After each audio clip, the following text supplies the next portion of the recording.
Hello everybody, this is Char. This is the first time that I'm actually doing one of these videos of Alliance War with commentary. So before anything else, I apologize if it doesn't make a lot of sense what I'm trying to explain with some of the strategy that I've taken with some of these fights in here.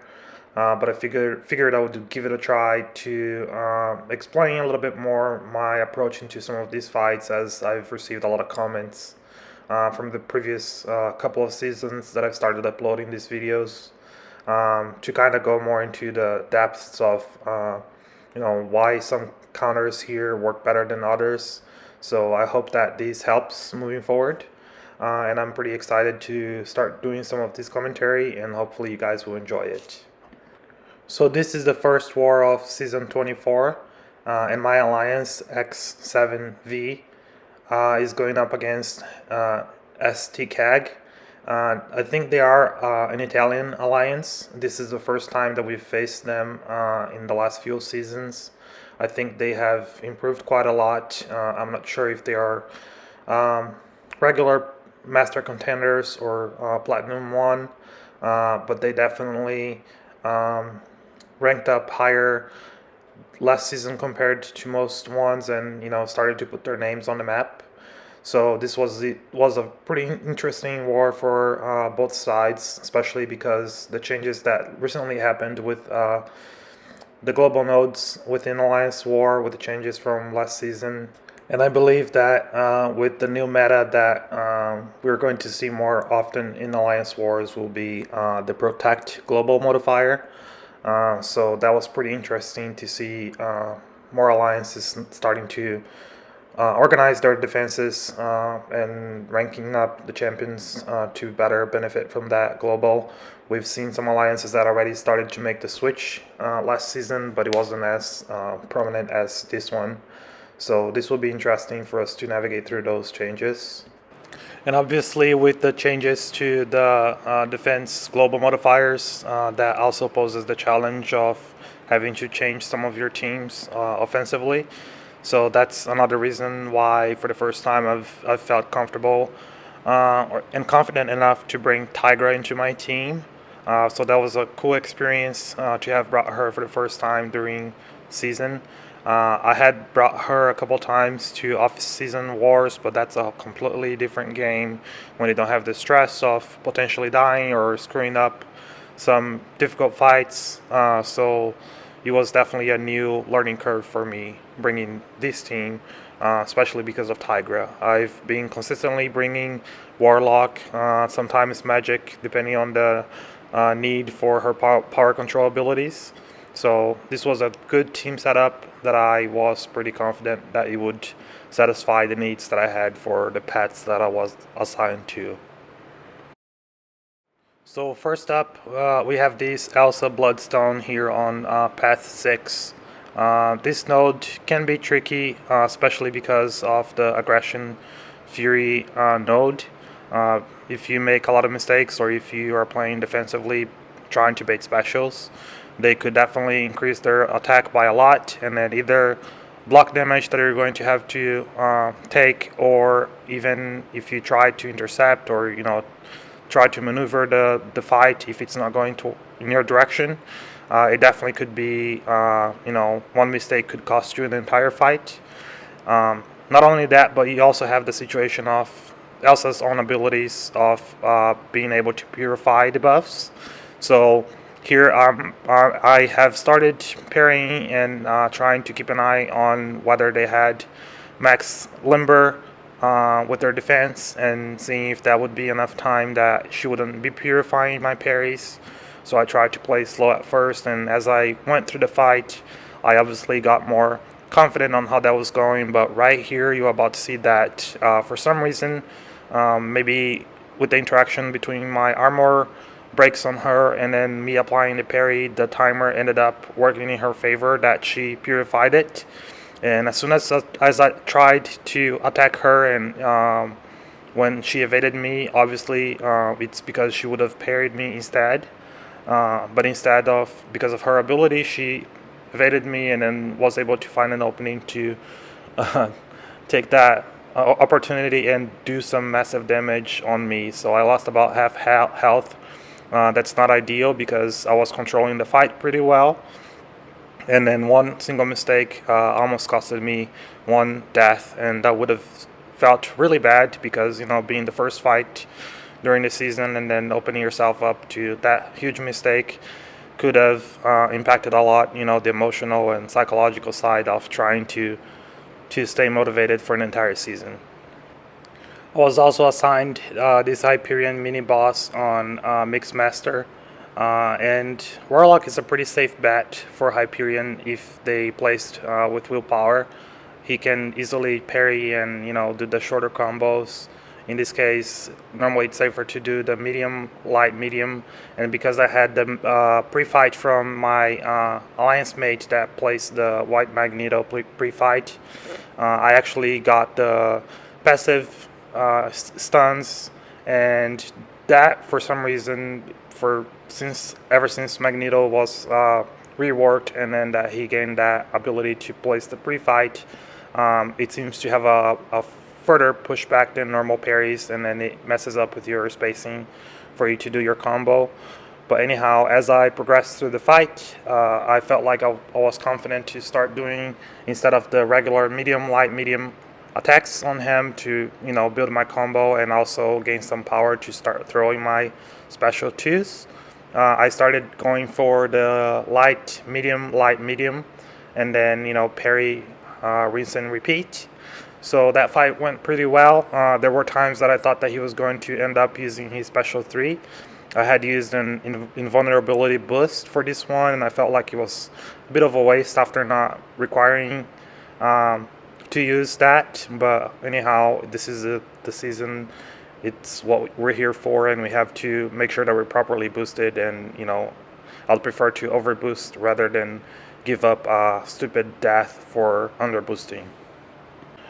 This next fight here for Terrax, it's actually on path 5, where you are required to intercept his attacks to be able to do your normal damage. So that poses some challenges in order to keep your damage going, but as well keep him power locked so that you're not taking the passive damage from his rock field. And because he's benefiting from the protect global node, if I throw my specials, that will, even if he doesn't crit, it's going to end up activating his protection. So in order for me to not time out or be dealing minimal damage, I will have to find openings to intercept his attacks. And as you guys might have seen right at the start of the fight, I didn't see that heavy coming. I didn't have enough time to react, and his heavy animation is pretty quick. So I ended up having to tank that one, and because I didn't have the power start 1 boost, which normally allows you to also start the fight in limbo, I wasn't able to make a comeback with my health. So once I started progressing in the fight and getting some of his armor breaks applied to me, that helped me regenerate a little bit with willpower. But after I got to my special 2, pretty easy fight, and he's down. This next fight, the Immortal Abomination, is actually a good placement for him, and I've seen that happen for a couple months or maybe a month or two since he's been appearing more often in defense.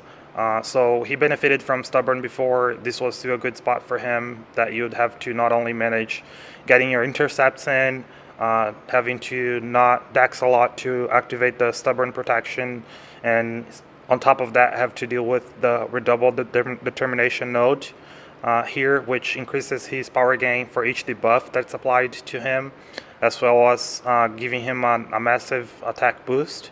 So normally if you make some mistakes in this fight, you could pretty easily end control of it and end up dying. So normally my approach with Warlock, I try to go into the fight. If I'm not able to verify through doing duels to see if they place with willpower, I try to do some parries and see if they're starting to regen a little bit. But if they don't, I try to push them to the special 2 first, so that they're I think it's called the poison field here. I'm not pretty sure what his ability calls it, which will start making him consume his poison counts over time. That way I'm not letting him spam those special ones, and then that would end up, he could get up, I think, to 12 counts of poison, and that would be pretty nasty for you to have to block his hits or even try to bait specials, and you could push him to a special 2 pretty quick, and if he throws those specials, the damage even on your defense is going to be massive. This next fight here against Void, it has pretty much similar nodes to the ones previous to this one against Immortal Abomination. The only difference is that he also has that node where he applies an armor break to you if you're not attacking within 6 seconds. So that definitely is tricky, because Void, obviously, if he has the buffs on you, you're going to start losing some health instantly. And you need to make sure that you're not letting him keep that armor break on you for too long, because on top of that, you also need to keep track of your combo to make sure that when he's getting close to his timer ending, that you are close to counts of 9 and going into counts of 10, so that it can purify his debuffs.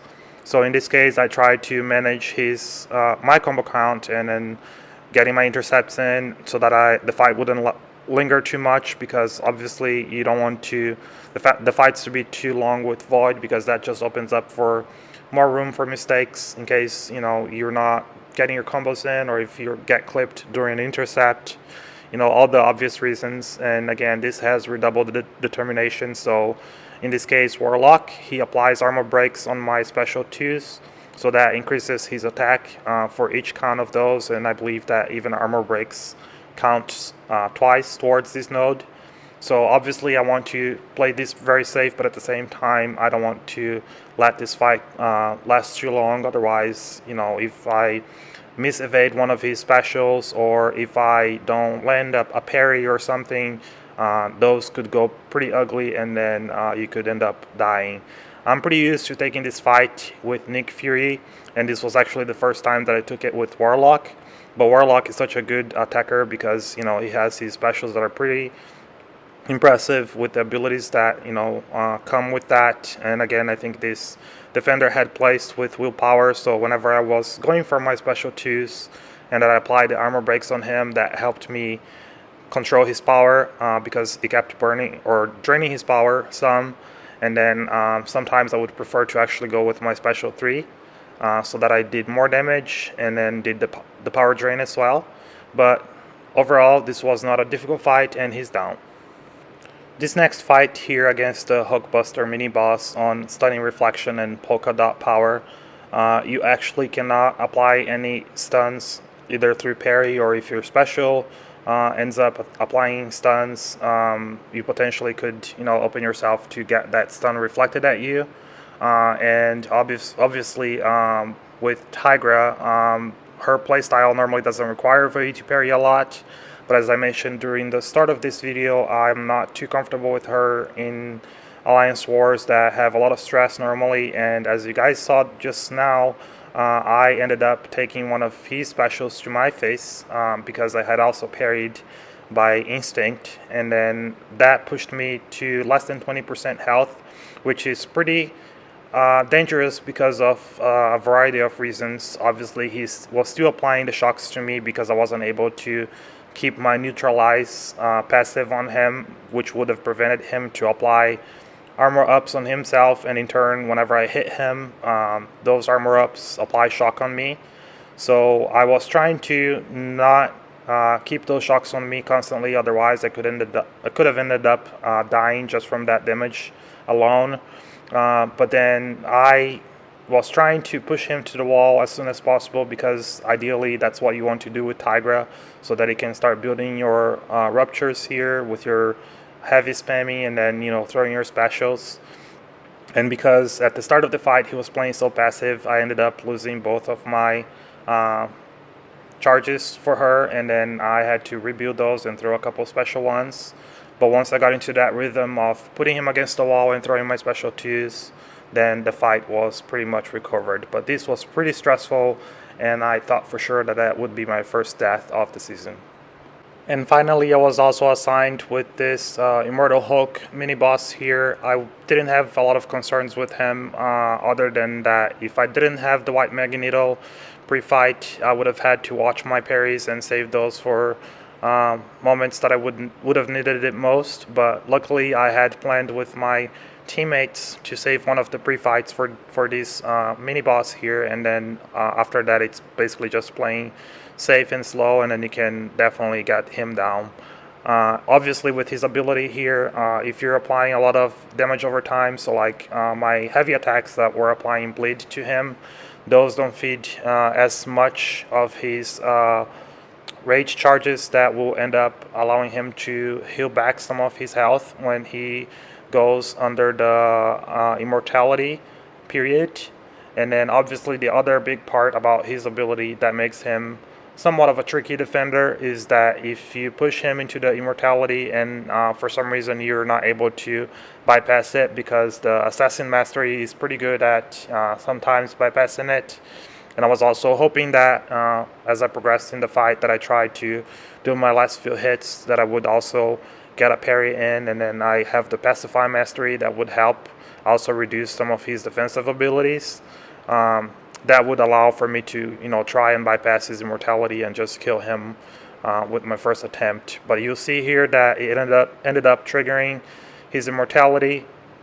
But with Warlock having the infections up on him, I'm not going to have to be worried about him regenerating too much. And even if he had regened, I think it would have been about 15 or 20% that I could have definitely managed that fight.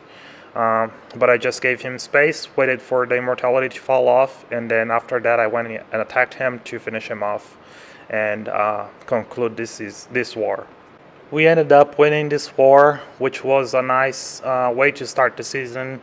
It was a little bit of an inside joke to our alliance that probably for the past 8 seasons we've always had tough matchups on the very first war. And on top of that, if you add the rustiness of people not being used to being during the season, or normally the changes that you have to accommodate during the off season with new recruits and learning everybody's teams and the paths that they're most comfortable with, normally the first wars are a little more rough in that sense. So we ended up winning this war with a comfortable lead, so that was good, a good way for us to kick off the season. And I hope that everybody enjoyed this video. I apologize if it got a little confusing. As I said, this was the first time that I tried to put the commentary, and I'll try to improve over time.